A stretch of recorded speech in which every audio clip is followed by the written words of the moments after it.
Are you strong enough to be misunderstood and still stay true to yourself? The more real you are, the more likely you'll be misunderstood. The question isn't if it happens, it's what will you do when it does? This one story might change how you show up in every relationship. Real ones don't explain. But do you have the strength to live like that? They call you fake, dramatic, too much, and you never defend yourself. Is that weakness or power? Here's a true story of someone who changed everything. Not with words, but with how they lived. They say you're wrong, but deep down, you know you're right. So what's the smartest move? Other people's opinions don't define you, but your reaction just might. What if you're giving your power away without even knowing it? Here's how to stay grounded when gossip and judgment try to shake you. 1. Building the strength to be misunderstood. I want you to imagine this. You walk into a room with an open heart, a calm presence, and a sincere story to share. You're not trying to impress. You're not pretending. You're just being you. Kind, honest, real. And yet, the look in their eyes, it's distant, doubtful, maybe even cold. They don't hear you the way you meant to be heard. They twist your words. They project their fears onto your face. You've been misunderstood, and not just by strangers, but maybe by those closest to you. Have you ever felt that way? I think you have. Most of us have. And the harder part, the more you live with integrity, the more you walk with intention, and stay true to your values, the more likely you are to be misunderstood. Because you're not trying to please everyone. You're not trying to fit in. You're trying to live right. And that's not always popular. But here's the truth I want to share with you today. One that's changed how I walk through the world. You will be misunderstood. No matter how kind you are, how careful you are, or how pure your intentions. And instead of trying to avoid it, we need to learn how to carry it. With peace, with dignity, with strength. Let me tell you a story. I have a friend named James, a philosophy teacher in Colorado. Gentle, wise, the kind of person who listens more than he speaks. He spent years teaching young people how to think deeply, how to ask better questions, how to see life beyond black and white. But one day, a student accused him of bias, said James had a personal agenda.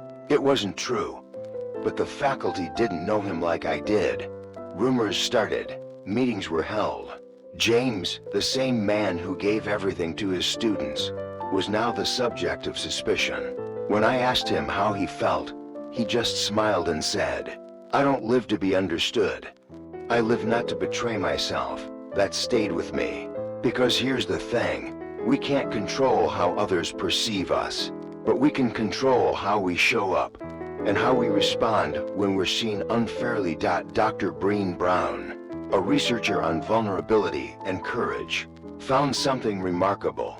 People who live wholehearted, expressive, creative lives, those who are truly authentic, are often the ones most frequently misunderstood.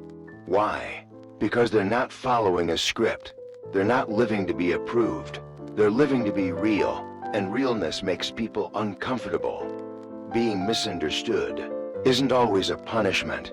Sometimes it's a sign that you're living with depth, with nuance, with a kind of truth that others might not be ready to receive. I want you to hear this clearly. Just because someone misinterprets your silence as pride, your kindness as weakness, or your honesty as arrogance, that does not mean they're right. It only means they're looking through a lens you didn't create. There's a quote I love: "The way people treat you is often a reflection of their story, not your character." So when you're misunderstood, ask yourself, is this a mirror of me or a mirror of them? I remember a woman named Linda, a community leader in California, always the first to show up with food, a warm hug, and a listening ear.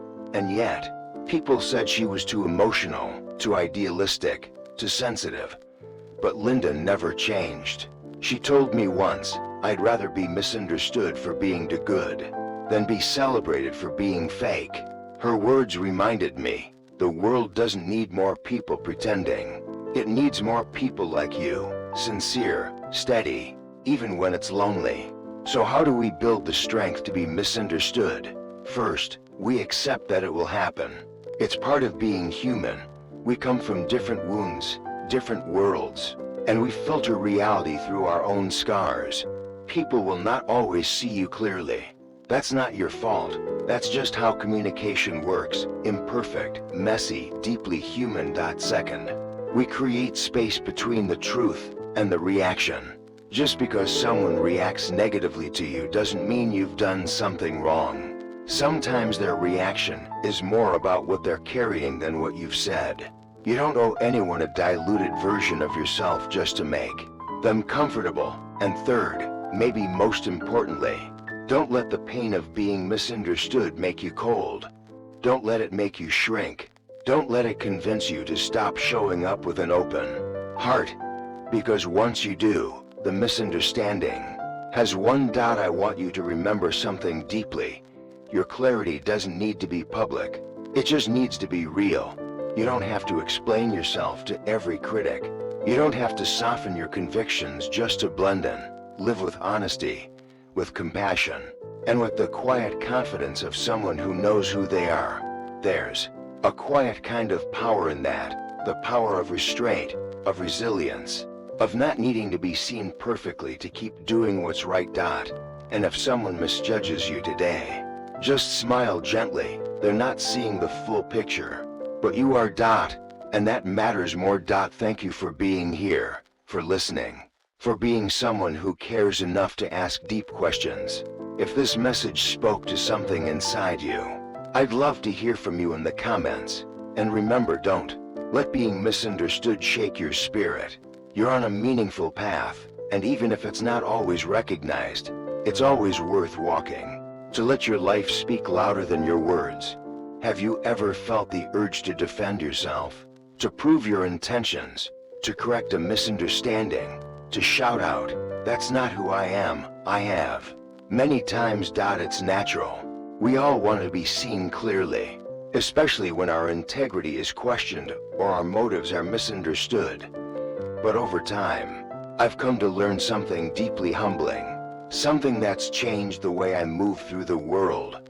The most powerful argument you can ever make is your life, not your defense, not your carefully crafted words, not the comment you're tempted to type, but the quiet, unshakable consistency of how you choose to live. Let me explain. I once knew a man named David. He ran a small bookstore in a quiet town in Oregon. David wasn't loud. He didn't argue. He wasn't the kind to give speeches or win debates. But every single day, he showed up at that store, opened the doors, greeted each customer with warmth, remembered the names of children who came in to browse comic books, gave free coffee to tired teachers, and never once complained about the long hours or slow days. One day, a competitor accused him of stealing business, spreading rumors that David was undercutting prices dishonestly. People talked, whispered, questioned. David didn't post a long message defending himself on Facebook. He didn't confront the other business owner. He just kept showing up, smiling, serving, living his truth. And over time, those whispers faded. People saw the truth for themselves, not because he argued, but because he embodied the truth.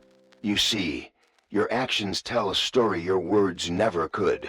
There's something undeniably compelling about a person who doesn't need to explain who they are, because their life already does. Their consistency, their kindness, their presence, it says everything. It's what the Stoics believed, the ancient philosophy that teaches us to live with discipline, virtue, and clarity. Marcus Aurelius, the Roman emperor and philosopher, once wrote, "Waste no more time arguing what a good man should be. Be one." That's it. Be one. Not talk about it, not convince others, just live it. But here's the catch. Choosing action over argument takes enormous strength, because silence, in the face of misunderstanding, can feel like surrender. And showing up every day with grace, even when you feel misjudged, requires inner courage most people never see. But that's exactly why it's so powerful. Think about someone you deeply admire, not because of what they said, but because of how they lived. Maybe it's a parent, a mentor, a quiet leader in your community. Chances are, it wasn't their speeches that moved you. It was the little things, how they treated others, how they handled adversity, how they kept their word when no one was watching. That's the kind of person I want to be. And I believe that's the kind of person you want to be, So, what does this look like in practice? It means, instead of defending your reputation, you protect your character. It means when someone challenges your intentions, you let time reveal the truth. It means, when you're doubted, you stay steady, not bitter, not angry, just grounded. Let me share another story. This one's about a woman named Sarah. She was passed over for a promotion at work, despite being the most qualified person on the team. The manager chose someone with more visibility, someone who knew how to talk themselves up. Her friends told her to speak up, to argue, to point out the unfairness. But Sarah did something else. She congratulated the chosen colleague. And then she worked harder, taught others, stayed late, treated everyone with humility and respect. 6 months later, the team's performance soared, and everyone, even the upper management, knew why. She didn't demand recognition. She didn't ask for applause. Her results spoke louder than her resentment ever could have. Now, does this mean you should never speak up, never defend yourself, never use your voice? Of course not. There are moments when speaking is necessary, especially when injustice is involved or when silence would cause harm. But more often than not, we spend too much energy trying to win arguments that don't actually matter. And here's a question I want you to consider. Would you rather be right or be respected? Would you rather win a debate or live in a way that no debate is even needed? Your daily actions, how you show up at work, how you talk to your spouse, how you handle conflict, that's your real message to the world. And here's the beauty of this kind of living. When your life is your argument, you don't need to fight for your worth. You just need to be undeniably consistent, not perfect, not flashy, just deeply consistent. In time, people notice, even the ones who doubted you, even the ones who talk behind your back. Because while words can be twisted, integrity cannot be faked. So if you're watching this and feeling tired of explaining yourself, tired of being misunderstood, tired of not being valued the way you deserve, let me offer you this. You don't need to prove anything today. You just need to keep showing up with heart, with humility, with quiet strength. And that is enough. Let the way you live speak for itself. Let your kindness be your statement. Let your discipline be your reply. Let your peace be your rebuttal. In the end, the loudest truth is always the one that doesn't need to shout. Thank you for being here with me. Thank you for being the kind of person who wants to live with integrity, even when it's hard. If this message spoke to something deep in you, I'd love to hear your reflections. And remember, don't argue for your worth, live it. Let your life be your voice. 3. Gossip is a silent betrayal. It doesn't always come from enemies. Sometimes it comes from friends, colleagues, even family. The pain is real, but emotional reaction only feeds the falsehood. Not all betrayal wears a villain's face.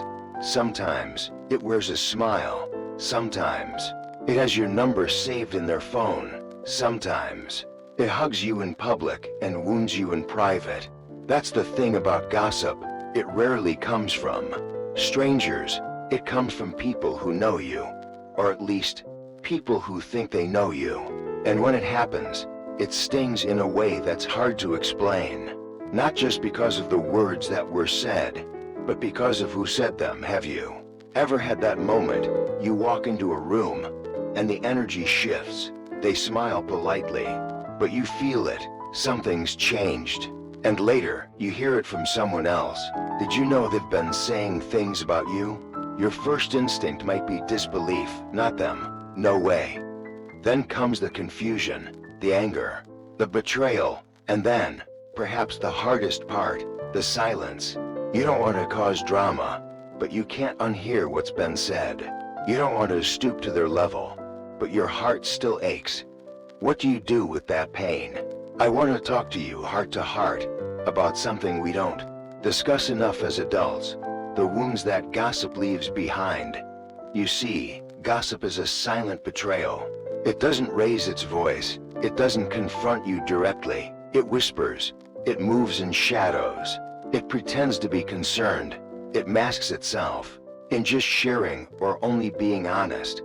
But make no mistake, gossip is a form of disloyalty. It's an emotional cowardice, and it cuts deep because it's personal. The hardest part, it often comes from people we trusted, not enemies, not strangers online, but friends, colleagues, family, people who've shared meals with us, laughed with us, maybe even prayed with us. And now, without warning, they've turned us into a story, one we don't get to control. Why do they do it? Sometimes it's jealousy, sometimes it's boredom, sometimes it's projection. They can't handle their own shortcomings, so they point out yours. And sometimes, people simply don't have the courage to confront you directly, so they process their feelings in secret by recruiting others to agree with them.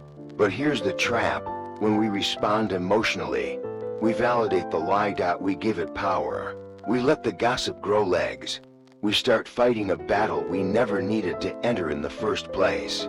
So I want to offer you a different way. I once heard this quote, and it changed how I deal with gossip.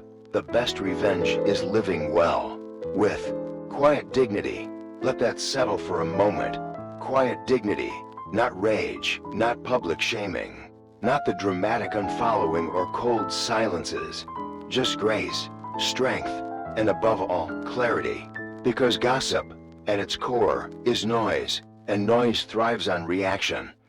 But when you stay calm, when you hold your peace, when you keep being exactly who you are, consistent, kind, steady, the noise dies out, because there's nothing to feed it. Let me tell you a story. There was a woman named Emily, a manager at a healthcare company in Texas.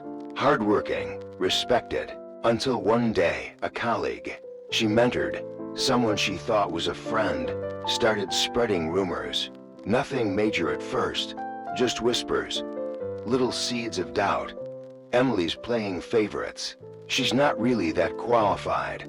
She only got that promotion because of connections. At first, Emily was devastated. She wanted to confront her, to clear her name, to explain. But then she paused and took a different path. She doubled down on what she already knew how to do best: work with integrity, lead with kindness, speak with clarity. She refused to engage in the gossip. She didn't play politics, and over time, her team saw the truth. The whisperer, she burned her own credibility. Emily, she became even more respected, not because she shouted, but because she stood. That's what I want for you. Because here's the truth: gossip says more about the speaker than the subject. If someone can speak about you behind your back, they were never standing beside you in the first place. Let me offer you a few thoughts, not as rules, but as gentle reminders. You don't have to correct every rumor. Truth doesn't always shout. Sometimes it just outlives the lie.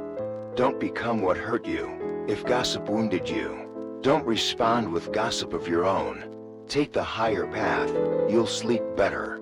Protect your inner circle. If someone gossips to you, they'll likely gossip about you. Choose your people wisely. Ask yourself, what would peace do?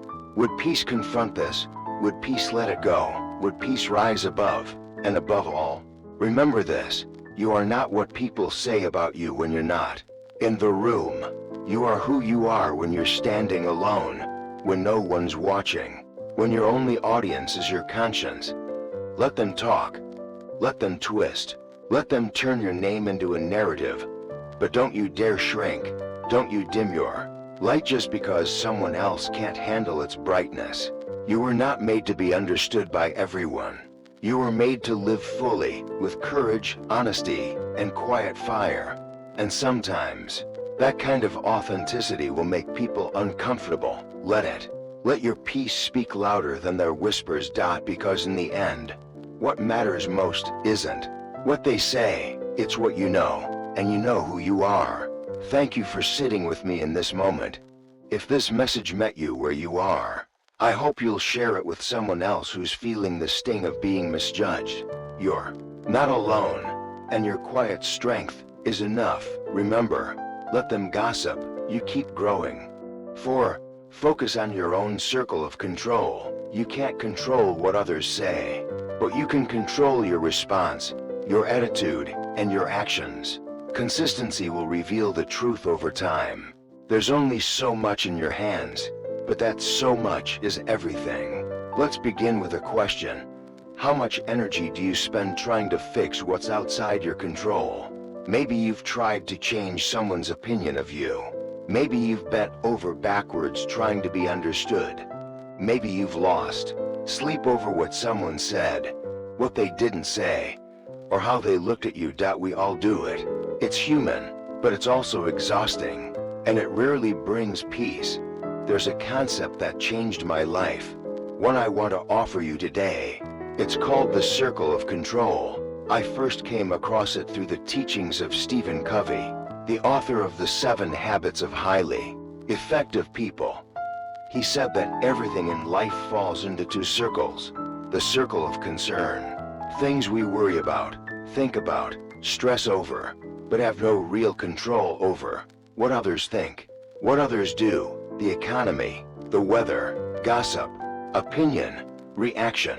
The circle of control, things that are fully ours, our response, our words, our choices, our discipline, our integrity. Most of us, without realizing it, live in the first circle. We obsess over things we can't change, trying to manage people's thoughts, feelings, behavior.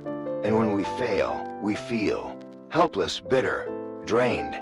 But there's another way to live, a quieter, simpler, far more powerful way. And that's to bring your focus back to the only space you truly own, yourself. I want you to imagine a boundary, an invisible ring that surrounds you.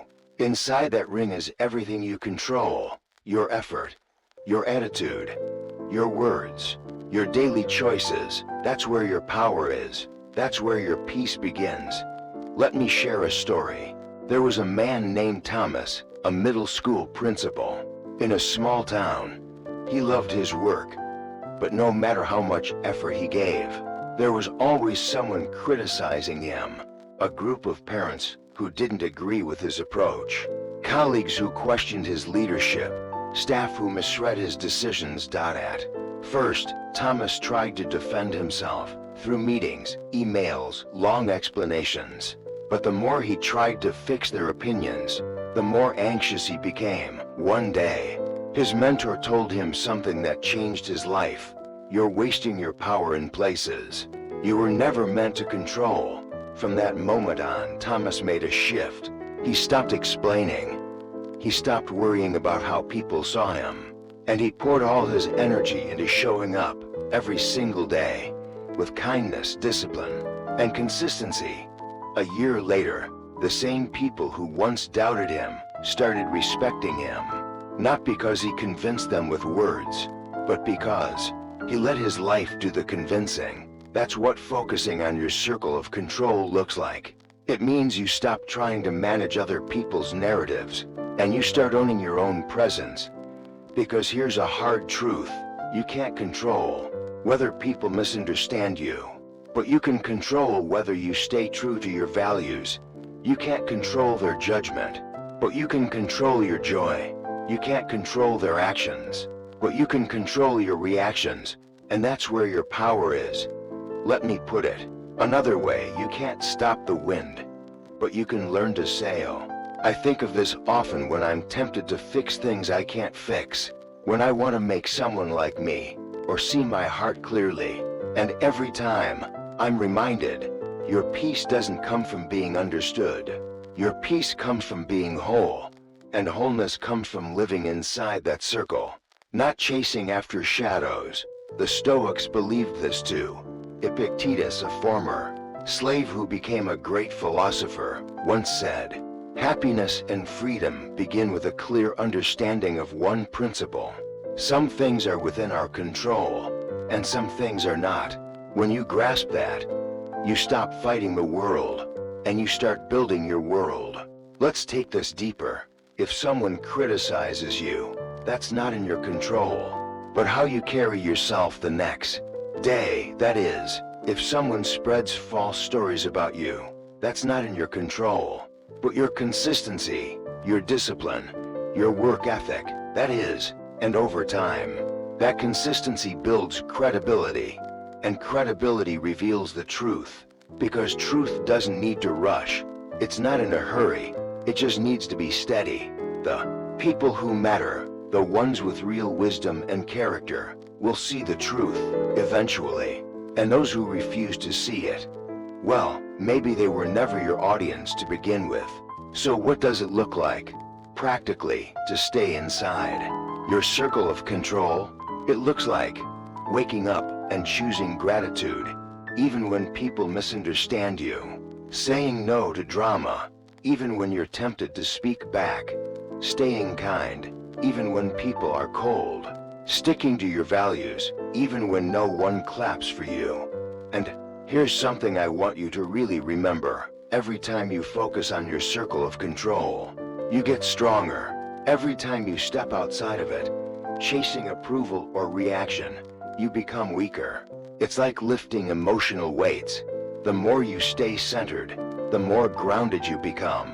The more you react to what's outside, the more scattered and anxious you'll feel. So I ask you today, what are you trying to control that you were never meant to carry? Whose opinion are you chasing that was never yours to manage? What lie are you defending against, instead of just living your truth? Let it go. Come back to your center, that sacred place where your peace lives. Because here's the miracle: when you live well, consistently, authentically, the truth will take care of itself. You don't need to chase it. You just need to be it. Thank you for sharing this space with me today. If this message spoke to you, if it reminded you to step back into your power, I hope you'll share it with someone else who's tired of carrying things they were never meant to carry. And as always, remember, stay in your circle.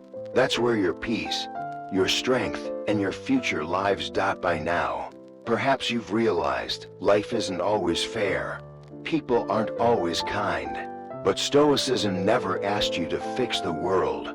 It invites you to master yourself within it. You cannot stop others from misunderstanding you. You can't silence every rumor. You can't avoid pain, but you can choose to respond with composure, to stay consistent in your values, to protect your inner dignity, and to let timely silence speak louder than any argument. Those who hurt you may have lost the best part of themselves, but you don't need revenge, because true character requires no defense, only time, and a steady soul. So if you're living by these values, or yearning to build a deeper, calmer, more grounded life, know this: you're not walking this path alone. Subscribe now, and become part of a growing circle of modern Stoics. People who believe that peace is power, silence is strength, and character is legacy. We're not here to impress, we're here to live deliberately, and we'd be honored to walk this path with you. We're not just making videos, we're building a way of living with you.